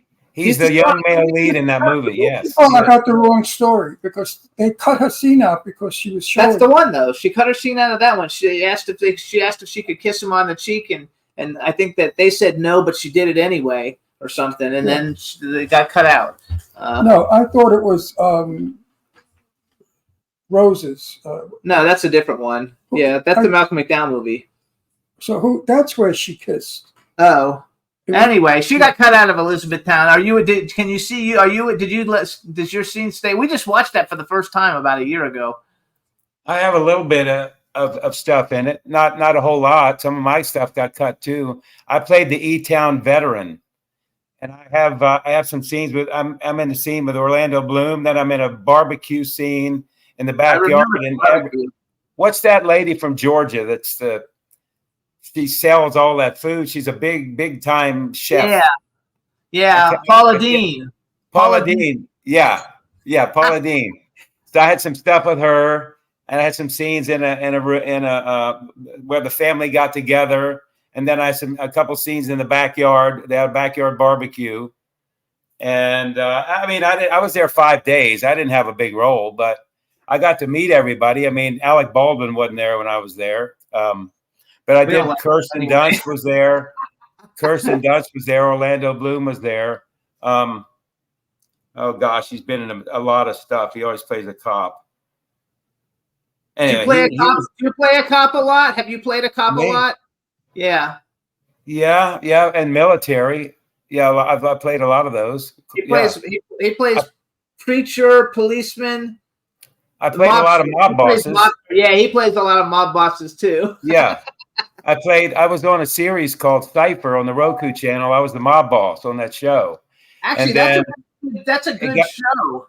I was the mob boss Chris on that show, and it got renewed for seasons 2 and 3. And the sad thing was that I had just signed a contract for 26 more episodes.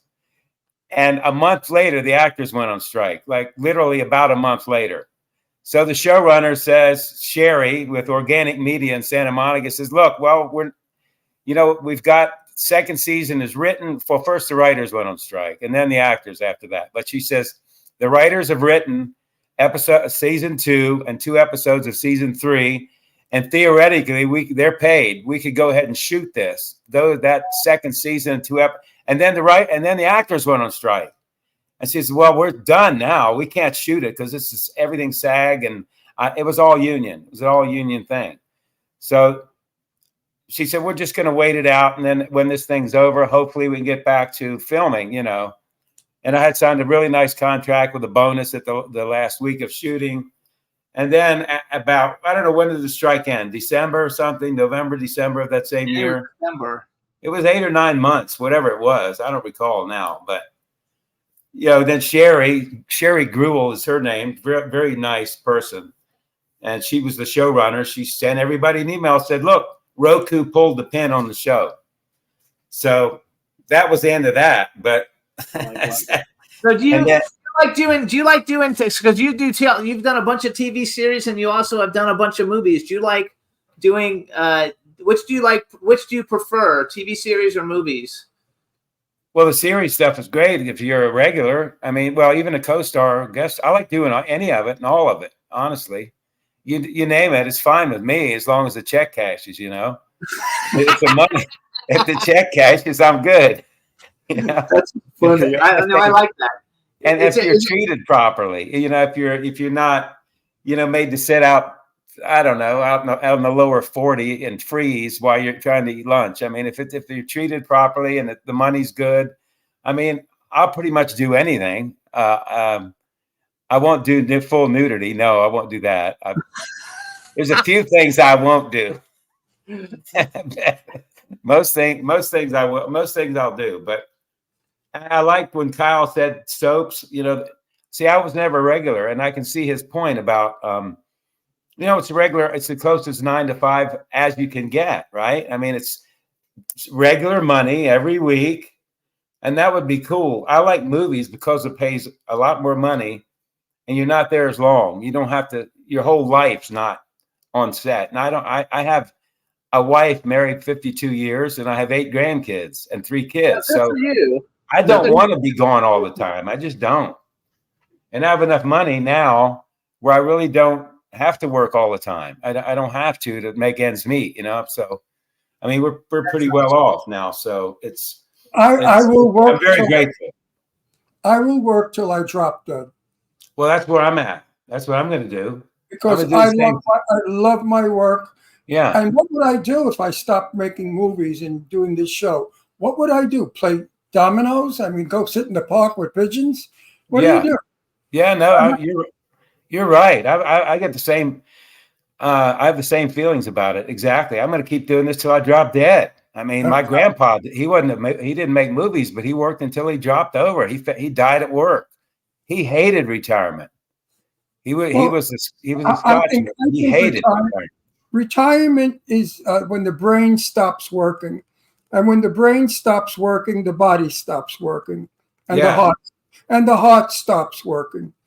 So as long as you got all those things going, you're going to live. I also think you've done a lot of cool things. And I play music too. I have gigs almost every week. And I have a tune out called America the Great. It's on Spotify, iTunes, YouTube Music. It's on YouTube.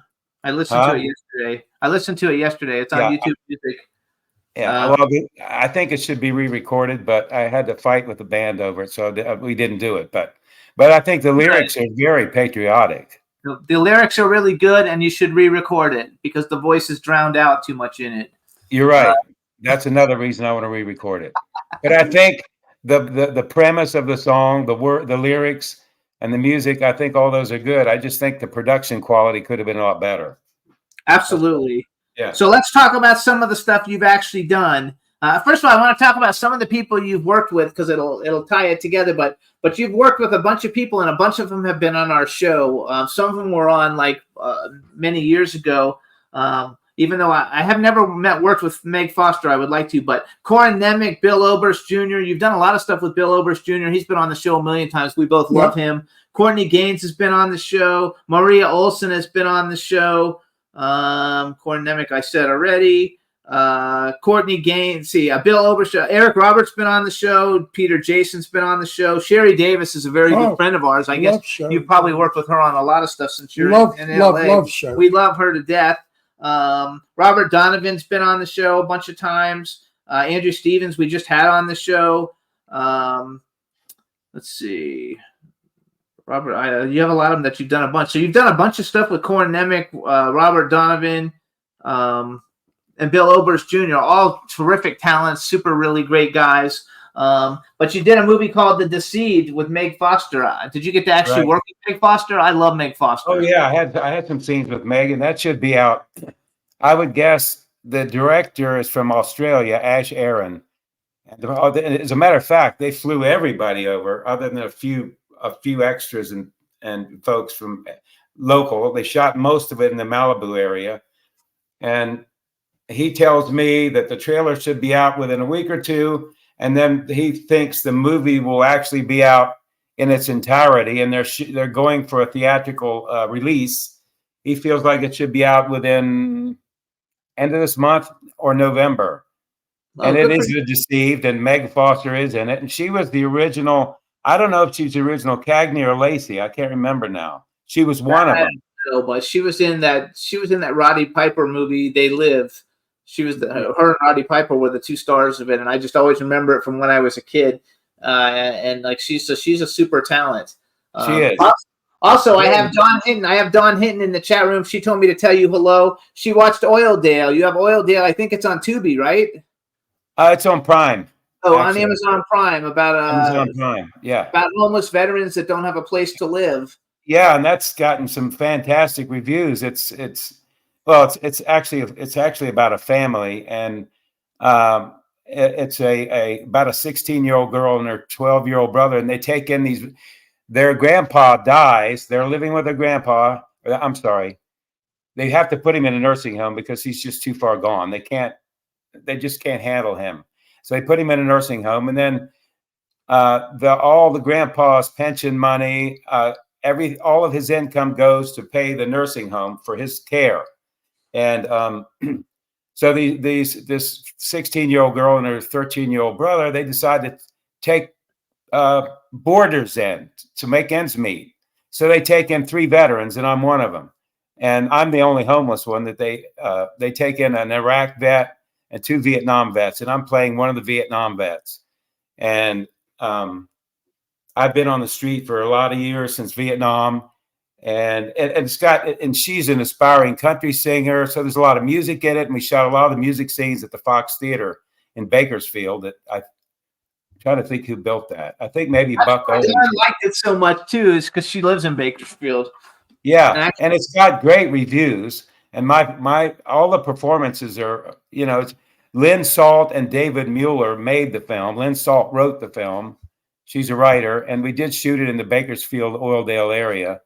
But yeah, I played a homeless Vietnam vet, Larry Atkins, and since I am a Vietnam vet, I had a lot that I could go to. She actually lives in Oildale. That's funny. She lives in Oildale. It's a good movie if you haven't seen it. I mean, it's a low budget movie, but the story is very good. I feel like all of the acting was very good, and the story is very good. So, it's a good family friendly movie. There's no cursing in it. There's no gratuitous sex or anything. It's a good film. It really is. I'm really proud of that film. You have a lot of stuff that you've done that's good story type stuff. I just want to ask this one question. Ron won't know who these people are, but when you did Somebody Help Me Too, was Marquette Houston and Omarion, were they cool? Like musically, I'm a big fan of their music back in the day. Yeah, I think Omarion had a group called B2K. B2K. Yeah, I love them. And they were great. They were great, and BET funded the film. We stayed in cabins up near Lake Arrowhead. Everything was a night shoot, I think, except maybe one day. So I could sort of relate to what Kyle was saying earlier about shooting all night. Yeah. No fun. It was kind of hard to stay up all night every night. I'm not a huge fan of that, but I mean, it was still fun, and it did sold so many DVDs. I was like amazed at how many DVDs that thing sold.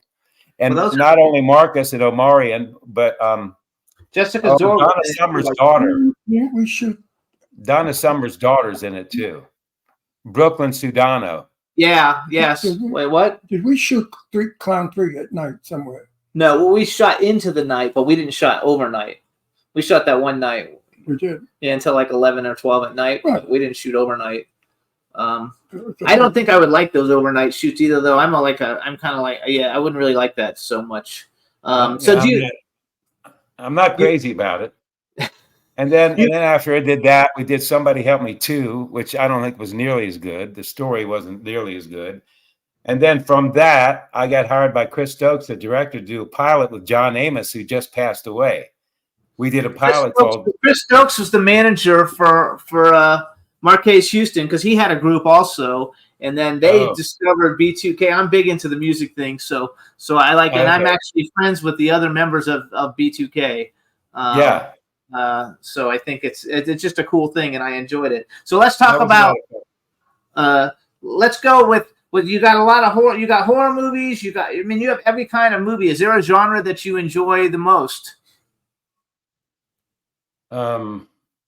Gosh, I like them all. I really hate the super gory stuff. The super gory stuff. Now I could shoot people on camera and maybe knife somebody, but cutting their throat or cutting their guts out and all of that, I mean, I guess if the check was good enough, I would probably do it. But I've done things I can't even watch now. I can't watch it because it's too gory.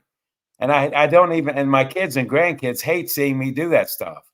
Ron doesn't like the gory ones either. He's in a bunch of horror movies, but he doesn't really like to be in. He doesn't really like them. He doesn't really watch them. No, the movies I'm in, there's not one scene that I'm in anything horror. Oh yeah, not you personally, but the movies have horror, but he's not in them. When I read the script, if my character is, like you said, slitting somebody's throat, I won't accept the part because I won't do it. This is the first movie I'm getting killed in. Clown Motel, 3 Ways to Hell. Oh, I shouldn't have said that. Why not? Because it hasn't come out yet. Anyway, it was hard for me. Yeah. I've never done. When I can't even watch myself do something on screen, then it turns me off. Really. No, it's just that I'm so opposed to what I did. What I did.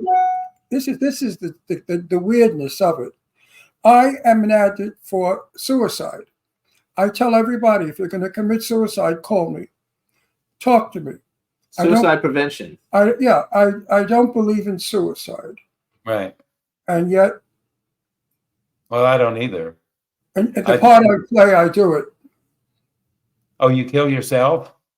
And I'm very against it. I hate the idea that that was his only time, though. He doesn't usually get killed. Never. He also doesn't like it if he won't do the films if they're going to throw blood on his hair because he can't get that fucking fake blood out of his white hair. You know that. You kind of got it too, so you would have the same problem. No, listen, I think I'm good enough of an actor. I've been acting for 64 years, okay? Yeah. So I think I've learned something in 64 years. To have to be in a movie to kill people and chop them up takes no talent at all. Right. That's not an actor. That's just you're told, chop this, chop that, throw blood. You're not an actor. Actor portrays a story. Like what you did in Oildale, because I saw the trailer for it. So I won't be in, I don't do it anymore. I told Jimmy just recently, don't give me any scripts that are bloody and horrible. Yeah. I'm not interested. I'm not a killer. I'm not a slayer actor. I'm an actor that has talent and has what to say. So let's go to Hollywood a little bit. Hey, let's just put it this way. That kind of stuff is boring now to me. It's boring, and I should be excited about what I'm doing. I should be happy about it. And if I look at some scenes and I'm chopping somebody up, to me that's boring, and I'd rather just not do it. Or get a stunt double or something. I don't want to be known in my later years, like before Betty Davis, who I knew. And we talked about Baby Jane. She did not like it. She needed the $60,000 they paid her. But she did not like that movie at all. Betty Davis didn't like that movie? She didn't like it? No. I loved it because I don't know any. I wasn't that. I saw that before I saw any other Betty Davis movies. But first of all, she was uncomfortable working with Joan Crawford. Number one, they were fighting all the time because sometimes they gave Joan more coffee than they gave Betty. You know what I mean? Stupid shit like that. I asked her in conversation. I said, "What was your favorite movie?" And she said, two movies. All About Eve was her number one, and number two was. Now Voyager? Now Voyager. Actually, you know all those movies, right? Yeah. So she had her in her whole career, she only had 2 movies she really liked. What movies did she hate with a passion? Which I liked very much. Beyond the Forest. I thought Beyond the Forest was wonderful. She hated that movie. So let me ask you a question, because I asked this to everybody. Bucket list, male and female actor, it could be living or dead, that you would like to work with, that you have, if you have ever had an opportunity to work with somebody, and then what movie would be the movie that's ever been made that you would like to have been in? So do you have a male and female actor, and they can be living or dead because it's just a fun question. Oh, there's just so many. It's hard to narrow it down. But you know what? I heard some of Kyle's interview, and I had to agree with him on Humphrey Bogart. I had to agree with him on that. I think Casablanca, or that one he did in Florida, Key Largo. Yeah, I love that one. We just saw I that the other like all his stuff. But I'd say Jimmy, for me, the older guys, Jimmy Cagney. I would have loved to have acted with him. Humphrey Bogart. They're like two of my all-time favorites. Spencer Tracy, I loved him. I loved his saying that I've heard years and years ago. He said, "Look, folks, he learn your lines and don't bump into the furniture." And I always thought that was kind of cute. But you know what? It's smart. I mean, let's face it, you got to know your blocking as well, right? Learn When your they lines. have, wait a minute, hang on. When they have blocking in today's movie, oh yeah, they don't have blocking anymore. Most of the movies he's in don't There's have no blocking. Not much. No, you're right. They don't. No. You know what they tell you? Walk over to the window and then go back to the chair. I said, that's the. You know. Ron can't stand it. He doesn't like the fact that, and actually, some of the movies lately have had, because he told them they need to do a rehearsal before they shoot it. But a lot of them, the movies he's been, they don't even do rehearsal. They just get up there, shoot the scene, and nobody knows what anybody's doing. I won't be in their movie if they don't do a rehearsal. Well, Cameron Crowe rehearsed, and he's about the only one that did. Yeah, I worked with oh gosh, the guy that directed Eraser. Oh shoot. That's a Arnold Schwarzenegger movie. Yeah. I had a little scene in that with Vanessa Williams. And that was Arnold and James Caan and Robert Cromwell. There are a lot of good actors in that. But he rehearsed, and Cameron Crowe, as a matter of fact, Cameron Crowe wanted us to show up at Paramount, and I forgot the soundstage, and rehearse. He wanted full rehearsals before we started shooting. And it was cool because we got to meet the cast. Everybody came to the soundstage. They had couches set up everywhere and craft services. And the first thing that happened to me was I sat on the couch and Kirsten Dunst came in, sat down, very sweet, very nice, and introduced herself to me. And Orlando Bloom came in, same thing with him. I didn't see Alec Baldwin was in that film too, and so was Susan Sarandon.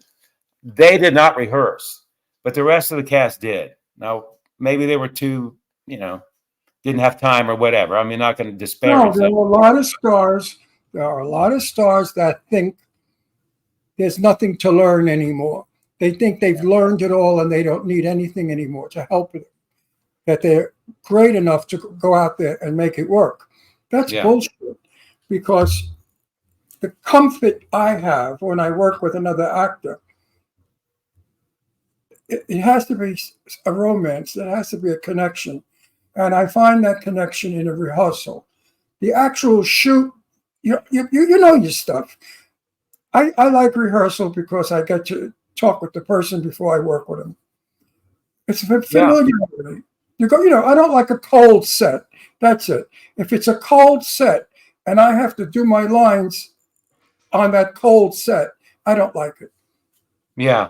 I like to know the feeling of what it's going to look like when I do it on the take. So wait, go back though. So that's the male actors. Give me some female actors, and also give me a movie that you think that would have been fun to be in. Well, I like Diane Lane as a female. Fabulous. She's fabulous. I love Diane Lane. Me too. Wow. She's wonderful. She is incredible. Yeah. I always loved her. Boom. I mean, it's I mean, right away. I think she captures. Yeah. No, she's amazing. Another female. And I have to agree too with Kyle on Charlize Theron. I love her too. Wow. I do too. She's everything she does. She's 1,000% all the time. When she does something, she has her not only the lines, but the role down. One of my old acting teachers said, "Don't just learn the lines, learn the role." Absolutely. Oh, well, what does that mean? That means, what is the character feeling at this point in the scene? What does he mean What does he mean by this line? He may say I love you, but he may actually mean he hates you. Exactly. You got to get the Ron gist. says that all the time. He's all the time because every time he gets acted on, he says all that everybody does is just read lines, but they have no idea what the hell. It's just reading lines. So many of the young kids on my movies, right? They're young. They don't know what they're doing. They'll say, Ron, how can you help me to be an actor, a better actor? I said, become the character. Become the character. Don't think like the character. Become the character. Yeah. Let those words that you're speaking be your reality of who you are. And that's what I say. Get to know the character. Yeah. You have to know the character blow its nose. Like I'm dying to blow my nose right now, but because I have sinus. But does the character blow his nose? Because it might be a very important part of the scene. Yeah. But a lot of these kids, they don't do that. They don't care what the action is. They only want the word.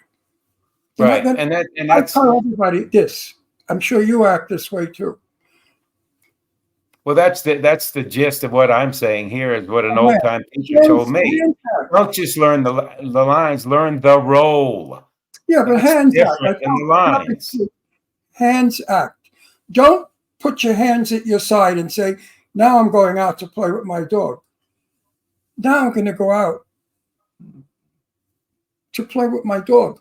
That means something when we touch our hands, our faces all the time when we speak. Yet when they act, they don't want to touch their face, and it's not real. So you see the vintage actors, the really old good ones, or even the old movies. Cary Grant always had his hands in his face because it makes the audience interested. Wait, did you give us a movie? What's a movie you would like to have been in? Either an old movie or a new movie? I would love to have played Harrison Ford's part in Blade Runner, the first one. There you go. Now that's a role. First one. Oh yeah, the second one I didn't like at all, but the first one was great. Yeah, with Harrison Ford and Sean Young and the guy that played Roy Batty passed away. Oh gosh, I don't remember his name, but we met Sean Young during COVID. Actually, at an event during COVID, she was very nice. Yeah, he died. Oh gosh, I should know his name. But Blade Runner was a great movie. Blade Runner is like an iconic movie. I didn't like the remake. Did you like the remake? No, not really. Not after. No, I didn't. I'm going to find out who that guy is. So while he's looking, you guys, Sonny King, he's not real active on Instagram, but you can follow him on Instagram. He's Sonny H King. He's on Facebook. Check out check out his IMDb and all the stuff that he's been in. But again, follow him on Instagram, Sonny H King. And we got 1 minute left. 1 minute. Hey, there's another movie coming out, should be out soon, called Night Carnage. And I play the father of a vampire hunting family. Oh, and wow. I was told by production that most of my lines were used to narrate the entire film. Now I haven't seen it. I haven't seen the trailer, but it should be out by Lionsgate, called Night Carnage. And they aged me up even more than I am now, with aging makeup and blah blah blah. And anyway, so and The Deceived should be out soon. And that's the one with Meg Foster and Cara Nemec. Kelly Sullivan is great in it. And Meg Foster, she was super. Oh, Courtney Gaines. And Bill Oberst. He's my deputy. He's my deputy in that. I love it. So you guys look out for what was the first one you said? Not The Deceived. The Night Carnage. Night Carnage. So you guys look out for Night Carnage and The Deceived coming out with Sonny King. Follow him on Instagram. Check out his song, America. What's it called? America the Great. America the Great. And we want to thank you for coming on the show. And we'll see you on Facebook because you and I like each other's posts all the time. You're fabulous. Thanks so much for coming on the show. And we'll see you on Facebook. Thanks, guys. I appreciate it. Thanks for the interview. It was good time. Thank you so much. Thank you so much. Bye-bye. Thank you. Bye.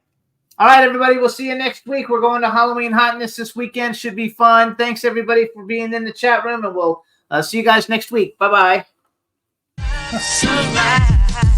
Can turn out to be so wrong. Yeah, we in the mix. Yeah, we in the mix, it's another episode. Here we go, the Jimmy Star Show with Ron Russell. Interviewing the hottest, newest, and truest of today's celebrities. Make sure to subscribe so you can get notified weekly. Jimmy Star, he's the king of cool. Ron Russell, he's a gorgeous dude. Chat room is live and you would be a fool not to vibe with us at the Jimmy Star Show with Ron Russell. So come watch it live on W4CY Radio. Miss some past episodes, download on iTunes. The Jimmy Star Show with Ron Russell. It's the Jimmy Star Show with Ron Russell.